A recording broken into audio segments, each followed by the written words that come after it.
अच्छा है। और फसल को यदि पानी अच्छा दिया जाए, दवाई समय समय पर छिड़काव किया जाए तो फसल अच्छी बनती है, तो वही फसल पैदावार अच्छी होती है। तो कहीं न कहीं बहनों, जब बीज हम बोते हैं तो संस्कारित करना भूल जाते हैं। आजकल तो आपकी दवाई दुकान से बीज संस्कारित होकर आ जाते हैं ना बेटा, लेकिन हम जब किसान थे, अरे जी तुम किसान कब थे, नाम का ही बनेगा। अरे 40 साल पहले जब हम खेती में काकड़े बोने जाते थे, कपास के बीज, तो मिट्टी से, राख से उसे संस्कारित करते थे, उन्हें बिलों को बीनते थे, इस प्रकार से रगड़ के मिट्टी में, और फिर बोने जाते थे और कहते थे ये मिट्टी से संस्कारित हुआ है, अब इसका रोपा अच्छा उगेगा। तो कहीं न कहीं बहनों, बच्चा गर्भ में आता है और उस समय से माँ सोच ले कि मेरे बच्चे को मुझे कैसे जन्म देना है, इसे कैसे श्रेष्ठ बनाना है और कैसे श्रेष्ठ मार्ग पर ले जाना है। 90 साल में नहीं वो सीखेगा, वो मात्र 9 महीने गर्भ में सीख जाता है। तो इसलिए कहीं न कहीं हम चूके नहीं। एक फसल बिगड़ गई आपकी, कपास की कई फसल मान लो नहीं बिगड़े, मैं नहीं कहूंगी, पर मान लो बिगड़ जाती है, तो क्या गेहूं की खेती करना बंद कर देते हो? क्या नहीं करते ना। तो हो सकता है कि हमारी जो पीढ़ी शराब के व्यसन में फंसकर बर्बादी की ओर चली गई है, तो उसकी रोकथाम तो करेंगे ना कि भाई अभी तो 6 जगहों पे फसल पे दवाई छिड़के वैसे, पर बाद में समस्या है ही सही, तो फिर भी तो उसके लिए तो हम कुछ कर सकते हैं ना। तो बहनों, जागो, अपने आप को पहचानो। नारी की समाज में एक बहुत बड़ी भूमिका होती है, वो समाज का मेरुदंड है, और मेरुदंड ही यदि कमजोर हो जाए तो पूरा शरीर कमजोर हो जाता है। मेरी मेरुदंड में ही तकलीफ है, मेरी रीढ़ की हड्डी में तकलीफ है, मुझे 3 सीढ़ियां चढ़ने के लिए भाई का सहारा लेना पड़ा, 3 जगह बैठना पड़ा। क्या कारण है कि मेरुदंड यदि आपका कमजोर है तो आप कितने भी बलवान हो, कुछ नहीं कर पाओगे।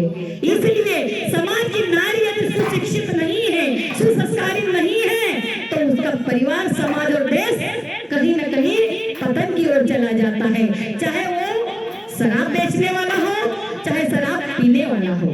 शराब बेचने वाले घर की महिला यदि कहते हमें अन्याय की कमाई नहीं चाहिए, हमें सिर्फ पाप की कमाई नहीं खाना है, सूखी रोटी खा लेंगे, लोगों के घर में आग लगाने वाली कमाई नहीं चाहिए, वो महिलाएं यदि घर में कहते तो उसका पति और पुत्र स्वयं कह देगा कि ठीक है, मैं कमाई करके लाता हूँ, आधी रोटी तू खा लेना, आधी रोटी मैं खा लूंगा। लेकिन कहीं ना कहीं वो नारी है जो कहती है क्या है, मुझे क्या करना, हमारी तो कमाई है। नहीं बहनों, घर में पाप की कमाई मत आने देना। आज हमारा मंच का विषय दूसरा है, लेकिन वो लोग कहते हैं अरे जैसा खाओ अन्न वैसा बने मन, और जैसा पियो पानी वैसे बनेगी वाणी। तो शराब पीते तुम पानी पीते हो, वैसी वाणी बन जाती है। भगवान न करे कभी आपके बच्चे इसमें चले गए तो क्या होगा? अरे महेश्वर में तो सहस्त्र नाम के जो हमारे देव हैं, जिन्होंने मां नर्मदा को रोकने की क्षमता रखते हैं, ऐसे सहस्त्र बहु की संतान ऐसे काम कर पाए तो बड़ा गलत बात होता है। इसलिए आप लोगों से निवेदन है कि नारियों जागो, अपने को पहचानो, हमको संस्कारों की ओर जाना है, आपको विद्यावान बनना है। अपने बच्चे को बचपन से ही सिखा दो कि बेटा कौन सी बात सही है और कौन सी बात गलत है।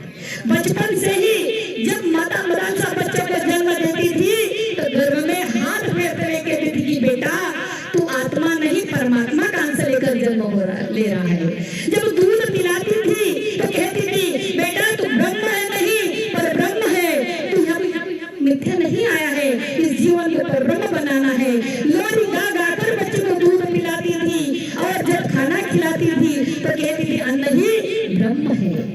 इस प्रकार जब माता अपने बच्चों का लालन पालन पोषण करती है तो बच्चा क्या बनता है? चंद्रशेखर आजाद बनता है, भगत सिंह बनता है, महाराणा प्रताप बनता है, और कौन बनता है?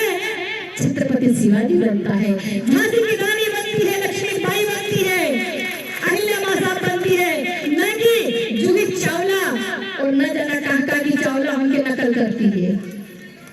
क्योंकि हम अपने बच्चों को, माताओं को यदि ज्ञान हो तो अपने बच्चों को लोरी गा के सिखाए। अभी जो बहन ने अपनी वेदनाओं से भजन बनाए थे ना, उन वेदनाओं को सुनकर हमने कहा वो बहन से निकल जाएंगे हम।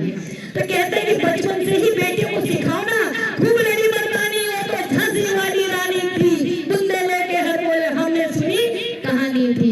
ये लोरियां यदि बेटियों को सिखाएंगी, ये बेटियां करेगी। इसलिए बहनों, समय बहुत कम है, लेकिन आप लोगों से इतना ही कहूंगी मैं, क्योंकि जो आज की जो भाई साहब ने बनाई है श्रृंखला, मुझे बहुत प्यारी लगी कि ऐसी श्रृंखला के माध्यम से ही जन जागरण होता है। और जन जागरण का विषय ये नहीं हमने कहा कंकु चढ़ाओ हाओ पंडित जी, हमने कहा बेलपत्र चढ़ाओ हाओ पंडित जी, क्यों चढ़ा ये प्रश्न आपने करना चाहिए। तो जन जागरण का मतलब यही होता है, हमारे विचार और आपके विचार एक मिलेंगे तभी तो जन जागरण होगा। बहुत बढ़िया लगा ये कार्यक्रम।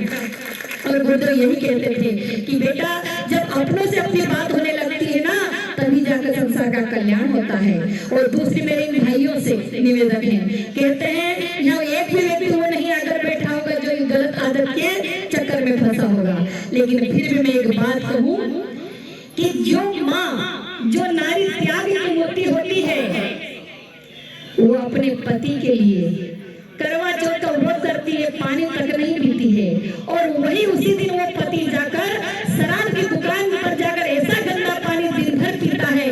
तो बताओ इसीलिए वो करवा चौथ रहती क्या?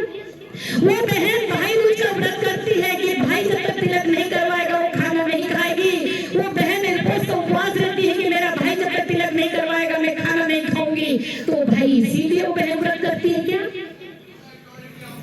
वो माँ हर छठ का व्रत करती है, अगर उसको शुगर है, उसको समस्या है, उसके बाद में उस दिन व्रत नहीं तोड़ती है, चावल खाती, शक्कर खाती, चाहे मैं मर जाऊं लेकिन मेरा बेटा हर छठ माता की कृपा बना रहे। वो बेटे ने कभी सोचा है कि मैं ये व्रत मेरे लिए जो कर उसके लिए मैं जीऊंगा कि नहीं जीऊंगा? कभी सोचा है? संतान सप्तमी के दिन शीतला माता का व्रत करती है, पूजन करती है, बुखार में ठंड कांप रही है लेकिन ठंडे पानी से नहाती है, रात का बासी खाना खाती है चाहे उसे गैस बनती हो, लेकिन मेरी संतान स्वस्थ रहे, किसके लिए करती है? अरे नारी का त्याग तो देखो, नारी की गरिमा तो देखो। क्या भाई लोग सब भूल जाते हो? इतना बड़ा पुरुषार्थ करने वाला कोई वकील है, कोई जज है, कोई कलेक्टर है, कोई कुछ है, कभी सोचा है कि मैं कलेक्टर बना हूं तो किसके कारण बना हूं? ये त्याग में नारी नहीं होती, ये मूर्ति नहीं होती तो मैं होता क्या? तो कभी मत देखे ना कि तेरे बाप की कमी खा रहा हूं क्या, पी रहा हूं तो मेरे बाप दादाओं की पी रहा हूं। ये सब जिस दिन समाप्त हो जाएंगे उसी दिन ये सब चीजें दूर होती हुई चली जाएगी। इसलिए बस एक छोटे से जयकारे के साथ मैं वाणी को विराम दूंगी, क्योंकि कार्यक्रम को हमें आगे भी ले जाना है। बोले भारत माता की, भारत माता की। जन्म जहां पर अन्न जहां का। भाइयों आपने तो अन्न उगाया है तो जरा जयकारा बोलो ना। अरे अन्न जहां का, ज्ञान जहां से, वस्त्र जहां